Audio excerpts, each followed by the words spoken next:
Audio video leaks का सिलसिला ना थम सका। साबिक चीफ जस्टिस साकिब निसार और ख्वाजा तारिक रहीम की एक और मुबैना ऑडियो सामने आ गई है। मुबैना ऑडियो में साकिब निसार तौहीन अदालत की दरख्वास्त दायर करने से मुतालिक रहनुमाई दे रहे हैं। 2010 के सोमोटो केस से रहनुमाई का मशवरा भी दिया। आज़ाद कश्मीर के हालिया वाक़यात को भी तौहीन अदालत केस के लिए जवाज़ करार दिया गया है। ऑडियो वीडियो लीक्स का सिलसिला थम नहीं सका है। साबिक चीफ जस्टिस साकिब निसार और ख्वाजा तारिक रहीम की एक और मुबैना ऑडियो सामने आ गई है और मुबैना ऑडियो में साकिब निसार तौहीन अदालत की दरख्वास्त दायर करने से मुतालिक रहनुमाई दे रहे हैं।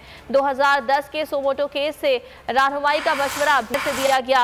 आज़ाद कश्मीर के हालिया वाक़यात को भी तौहीन अदालत केस के लिए जवाज़ करार दिया गया है। ऑडियो वीडियो लीक्स का सिलसिला जो कि जारी है। अब ये खबर सामने आ रही है कि साबिक चीफ जस्टिस साकिब निसार और ख्वाजा तारिक रहीम की एक और मुबैना ऑडियो सामने आ गई है और ये बताया जा रहा है कि मुबैना ऑडियो में साकिब निसार तौहीन अदालत की दरख्वास्त दायर करने से मुतालिक रहनुमाई दे रहे हैं। 2010 के सोमोटो केस से रहनुमाई लेने का मशवरा उन्होंने दिया और आज़ाद कश्मीर के हालिया वाक़यात को भी तौहीन अदालत केस के लिए जवाज़ करार दिया।